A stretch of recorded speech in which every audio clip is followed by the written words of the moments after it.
പ്രിയ സുഹൃത്തുക്കളെ, ഇന്നത്തെ നല്ല ഒരു കഥയിലേക്ക് എല്ലാവർക്കും സ്വാഗതം. കഥയുടെ ഒന്നാം ഭാഗമാണ് കേട്ടോ. കഥ ആരംഭിക്കാം. 3 മാസമേ ആയിട്ടുള്ളൂ റെജില പുതിയ വീട് വെച്ച് ഇങ്ങോട്ട് താമസം മാറിയിട്ട്. ഇക്ക ഗൾഫിലാണ്. ഇക്ക വന്നിട്ട് താമസിക്കാമെന്ന് കരുതി 4-5 മാസം കൊണ്ട് എല്ലാ പണിയും കഴിഞ്ഞ് വീട് അടച്ചിട്ടിരിക്കുകയായിരുന്നു. ഇക്ക ഇപ്പോ വിളിച്ചേച്ച് പറയുന്നു ഇനിയും വരാൻ വൈകുമെന്നും താമസിക്കാൻ നിർദ്ദേശം നൽകിയതും ഇക്ക തന്നെയായിരുന്നു. അങ്ങനെയാണ് +2 കഴിഞ്ഞ് നിൽക്കുന്ന അനിയൻ നവാസിനെ റെജിലയ്ക്ക് 3 വയസ്സുള്ള മകൾക്കും തുണയായി നിർത്താൻ വീട്ടുകാർ ആലോചിച്ചത്. ആദ്യമൊക്കെ നവാസ് മുടക്കു പറഞ്ഞൊഴിയാൻ നോക്കിയെങ്കിലും വാപ്പാടെ കൽപ്പന അനുസരിക്കേണ്ടി വന്നു അവന്. വീട്ടിൽ നിന്നും അധിക ദൂരമല്ലാത്തത് കൊണ്ട് അവന്റെ കമ്പനിയെല്ലാം പഴയടത്ത് തന്നെയായിരുന്നു. 19 വയസ്സ് കഴിഞ്ഞ നവാസിന് 2 സഹോദരിമാര് ആണുള്ളത്. മൂത്തത് ഷാനിബ കെട്ടിയോന്റെ കൂടെ ഗൾഫിലാണ്. രണ്ടാമത്തെയാണ് റെജില. ഇനി നമുക്ക് കഥയിലേക്ക് കിടക്കാം. നവാസേ, വാതിൽ തുറന്നേ. നല്ലൊരു സ്വപ്നവും കണ്ട് ഉറങ്ങിയിരുന്ന നവാസ് ഇത്താടെ വിളി കേട്ട് ചാടി എഴുന്നേറ്റു. മൊബൈൽ എടുത്ത് സമയം നോക്കുമ്പോ പുലർച്ചെ 5 മണിയാകുന്നതേ ഉള്ളൂ. എന്താ ഇത്ത ഈ നേരത്ത്? ഇനി വല്ല കള്ളനും കയറിയോ? ആദ്യോടെ അവൻ ബെഡിൽ നിന്ന് ചാടി ഇറങ്ങി വാതിലിന്റെ അടുത്തേക്ക് ഓടി. എന്താ, എന്തു പറ്റി? അപ്പുറത്തെ വീട്ടിൽ ആളുകൾ കൂടി നിൽക്കുന്നു. എന്താ കാരണമെന്നറിയില്ല. എന്താ, വല്ല കള്ളം വല്ലതും കേറിയോ? അറിയില്ലടാ, ബഹളം കേട്ടാ ഞാൻ എഴുന്നേറ്റത് തന്നെ. വല്ല കള്ളന്മാരും കയറി കാണും. നീ ഒന്ന് പോയി നോക്കാവോ? ഞാനെന്തിനു പോയി നോക്കാനാ? എന്നെ ആ വീട്ടുകാർ അറിയുക പോലും ഇല്ല. അവസാനം എന്നെ പിടിച്ച് കള്ളനാക്കും അവരെല്ലാരും കൂടി. ഒന്ന് പോടാ. പേടിയാണെങ്കിൽ അത് പറഞ്ഞ പോരെ. ഇങ്ങനെ ഒരു പേടിത്തൊണ്ടനെയാണല്ലോ വാപ്പ എനിക്ക് കൂട്ടിന് കിടക്കാൻ വിട്ടത്. എനിക്കെന്ത് പേടിയാ? വാ, നമുക്ക് രണ്ടുപേർക്കും കൂടി പോയി നോക്കാം. ഉമ്മറത്തെ വാതിൽ തുറന്നിറങ്ങാൻ നേരം അവൻ അപ്പുറത്തേക്കൊന്ന് നോക്കി. ഇത്താ പറഞ്ഞത് നേരാ. അങ്ങിങ്ങായി ആളുകൾ കൂടി നിൽക്കുന്നു. ഉമ്മറത്ത് നിന്ന് ആരുടെയൊക്കെയോ ഉറക്കെയുള്ള സംസാരവും കേൾക്കാം. കള്ളൻ കയറിയ അന്തരീക്ഷമല്ലെന്ന് അവനത് കണ്ടപ്പോഴേ തോന്നി. ഇത്താ, ഗേറ്റ് തുറക്കാൻ തുടങ്ങിയ റെജിലെ അനിയൻ നോക്കി. എന്താടാ? 1 മിനിറ്റ്. അതേ, അവിടെ കള്ളം കയറിയതല്ലെന്നാ തോന്നുന്നത്. പിന്നെ പിന്നെ നിനക്കെന്തുവാ തോന്നിയത്? അതറിയില്ല. കാര്യം അറിയാതെ നമ്മൾ അങ്ങോട്ട് പോകണ്ട. നിനക്ക് എന്താടാ? നിനക്ക് എന്തു പറ്റിയത്? കേട്ടില്ലേ ഉറക്കെയുള്ള സംസാരവും? മാത്രമല്ല അകത്തുനിന്ന് കരച്ചിലും കേൾക്കാം. നീ പാടാ, എന്തായാലും നമുക്ക് പോയി നോക്കാം. ഇത്ര കാര്യം അറിഞ്ഞിട്ട് പോരെ ഇടപെടൽ. നമുക്കാണെങ്കിൽ ആ സൈഡിലെ മതിലിന്റെ അവിടെ നിന്ന് നോക്കാം. എന്നിട്ട് പിന്നെ പോകാം അങ്ങോട്ട്. അവൻ പറഞ്ഞത് നേരാണെന്ന് അവൾക്ക് തോന്നി. അവിടെ ചെന്ന് നിന്നാൽ കാര്യമെന്തെന്ന് നല്ല രീതിയിൽ അറിയാം. എന്നിട്ട് അങ്ങോട്ട് പോയാൽ മതി. നവാസിന്റെ പിറകെ അവളും വീടിന്റെ സൈഡിലേക്ക് നടന്നു. അവിടെ എത്തിയപ്പോഴാണ് നവാസ് പറഞ്ഞതുപോലെ അകത്തു നിന്ന് ആരോ കരയുന്നത് അവള് കേട്ടത്. ഉമ്മറത്ത് നിന്ന് ആരൊക്കെയോ ഉറക്കെ വിളിച്ചു പറയുന്നത് കേട്ടു.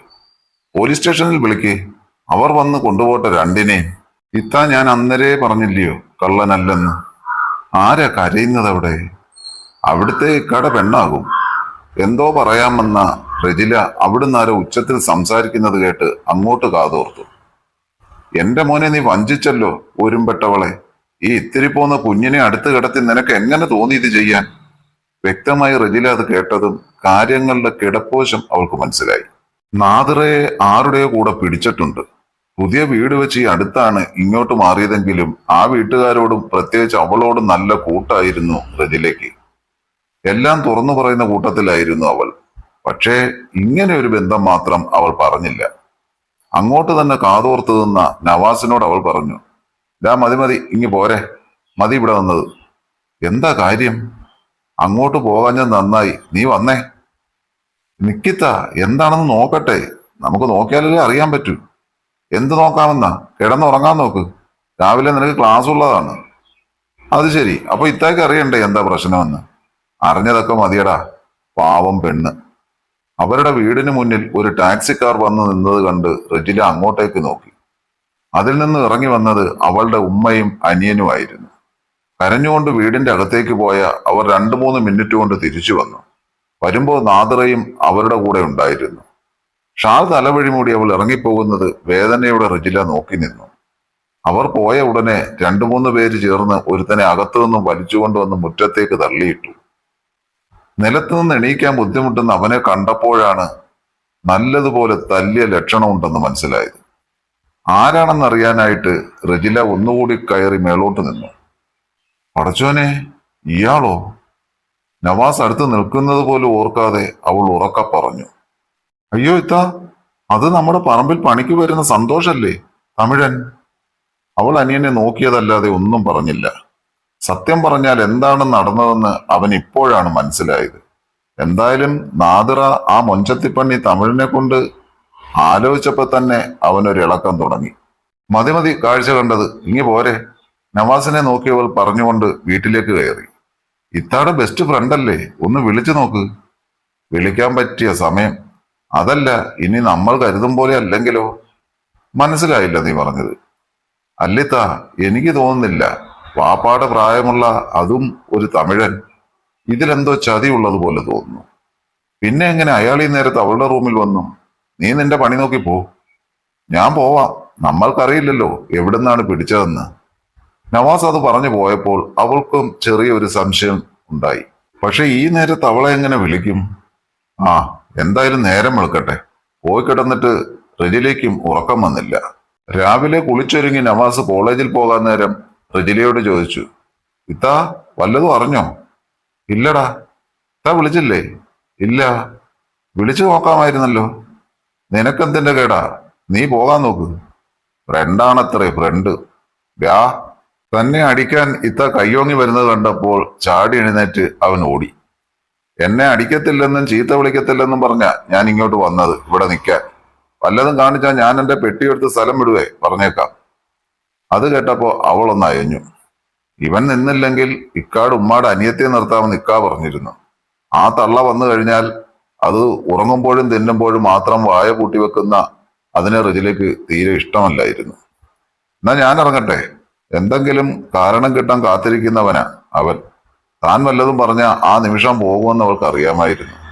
വീട്ടിലെ പണിയെല്ലാം കഴിഞ്ഞ് മോളെ ഉറക്കി ഫോണുമായി ഹാളിലേക്ക് വന്നപ്പോഴാണ് നാദിറ അയച്ച മെസ്സേജ് അവൾ കണ്ടത്. ഫ്രീ ആകുമ്പോൾ ഒന്ന് വിളിക്കണേ. റജില ഫോണുമായി സോഫയിലേക്ക് ഇരുന്നു. അവളുടെ നമ്പറിലേക്കൊന്ന് ഡയൽ ചെയ്ത് ഫോൺ ചെവിയിൽ വെച്ചു. ഹലോ. ആ, റജിലയാ. എന്താടി, എന്താ ഉണ്ടായത്? നാട് മൊത്തം അറിഞ്ഞിട്ടും തൊട്ടടുത്തുള്ള നീ അറിഞ്ഞില്ലേ? പലതും പറഞ്ഞു കേൾക്കുന്നുണ്ട്. ഞാൻ ആരോട് ചോദിക്കാനാ? ആരോടും ചോദിക്കാൻ പോയില്ല. എത്ര എന്ന് വെച്ചിട്ടാ സഹിക്കുക? നിനക്കറിയാലോ, 3 വർഷം ആകാറായി ഇക്കാ നാട്ടിൽ വന്നിട്ട്. ഞാനെന്താ വല്ല മെഷ്യൻ വല്ലോ ആണോ? എല്ലായിടത്തും ഇങ്ങനെയൊക്കെ അല്ലേ മക്കളെ? എങ്ങനെ? എന്റെ ഭർത്താവിന് 1 രൂപ കടമില്ല, സ്വന്തമായ വീട്, സുഖമായി ജീവിക്കാനുള്ള ബാങ്ക് ബാലൻസ് എല്ലാം ഉണ്ട്. എന്നിട്ടും അവിടെ പൈസ പൈസ എന്നും പറഞ്ഞ് ചത്തു പണിയെടുക്കുന്നു. എനിക്ക് വയ്യ, അത്ര തന്നെ. ഡീ, എന്റെയും അവസ്ഥ അത് തന്നെയല്ലേ? അതെ, അത് നിങ്ങൾ വീട് വെച്ച കടം കൊണ്ടല്ലേ. എന്നിട്ടും ഇക്കാൻ വരാൻ നോക്കിയില്ലേ? ഇതങ്ങനെയാണോ? എന്നാലും അവസ്ഥ എന്റെയും നിന്റെയും ഒന്നല്ലേടി നാദിറ. നിനക്കറിയോ, എനിക്കാകെ വട്ടുപിടിക്കുന്ന പോലെയായിരുന്നു. സഹിക്കാൻ കഴിഞ്ഞില്ല, അതുകൊണ്ടാ. അത് ശരി, ആദ്യത്തെ ആണോ? അല്ല, പിന്നെ? അതൊന്നും എനിക്കറിയില്ല. അത് ശരി, എല്ലാ തമിഴനുമായിട്ടാണോ? അതാ സേഫ് എന്ന് തോന്നി. ഉപ്പാടെ പ്രായമുള്ള അയാളോ? ഞാൻ പ്രായമൊന്നും നോക്കിയില്ല. എനിക്ക് വേണമെന്ന് തോന്നുമ്പോ വിളിക്കും, ഒരു ശല്യവും ഇല്ല. എന്ന് തുടങ്ങി നീ ഇത്? അതോ, അതിക്കാ പോയി 1 വർഷം കഴിഞ്ഞപ്പോ. പടച്ചോനെ, 2 വർഷം ആയോ തമിഴുമായിട്ട്? നിന്റെ ഇക്ക അറിഞ്ഞോ? ആ, അറിഞ്ഞു, വിളിച്ചു രാവിലെ. എന്നിട്ട്? ഓ, കുറെ ഉപദേശിച്ചു. ഏ, അതങ്ങനെ ഒരു മണ്ടൻ. ഒന്നും പറഞ്ഞില്ലേ? ഇനി പറഞ്ഞാലും എനിക്ക് കുഴപ്പമില്ല. എന്തെങ്കിലും നുണ പറഞ്ഞ് കാര്യം കൈപ്പിടിയിൽ ഒതുക്കാൻ നോക്കൂ നീ. അതെല്ലാം ഒതുക്കിയടി. ഇനി ഇക്കാ വരുന്നത് വരെ ഇവിടെ നിന്നോളാൻ പറഞ്ഞു. അത് ശരി, അപ്പൊ ഇങ്ങോട്ടില്ലേ? വല്ലപ്പോഴും പോയി വീട് വൃത്തിയാക്കാൻ പറഞ്ഞു. ബെസ്റ്റ്. എന്നാ ഇനി വരിക? ആഴ്ചയിൽ 1 വട്ടമെങ്കിലും എനിക്ക് വന്ന് വൃത്തിയാക്കണം. ഇന്നലെ നടന്നത് പോരെ? മുഴുവനായില്ല അപ്പോഴേക്കും. ഛീ, പന്ന പെണ്ണെ. ഇനി വൃത്തിയാക്കാൻ ആ തമിഴൻ വരുമെന്ന് എനിക്ക് തോന്നുന്നില്ല. എന്റെ റജില മോളെ, ഈ നാദിറ മോള് വിളിച്ച അയാൾ പറന്നു വരും എന്റെ അരികിൽ. വരും വരും, അത്രയ്ക്ക് ചാപ്പാട് കിട്ടിയിട്ടുണ്ട് ഇന്നലെ. കഷ്ടം, ഞാൻ കണ്ടു പാവത്തിന്. നിന്നെ വിളിച്ചോ അയാൾ? ഞാൻ വിളിച്ചു അങ്ങോട്ട്. എന്തു പറഞ്ഞു? പേടിയുണ്ട്, ഇവിടുന്ന് മാറുന്നതാണ് നല്ലതെന്ന് പറഞ്ഞു. നന്നായി. ഓടിയ സൂയക്കാരി. എനിക്കോ? പിന്നെ അതും ആ തമിഴനോട്. പിന്നെ തമിഴനെന്നൊന്നും പറഞ്ഞ് കളിയാക്കണ്ട മോളെ. നീയൊന്നും സ്വപ്നത്തിൽ പോലും കരുതാത്ത ആളാ അയാള്. അയാളുടെ വർക്കിന് കൊടുത്താൽ മതി മോളെ കാശ്. അത് ശരി, അതെന്താടി ആ സൈസ് ഒരു വർക്ക്? അതൊക്കെ ഉണ്ട് മോളെ, അതൊക്കെ ഉണ്ട്. കഥ തുടരും.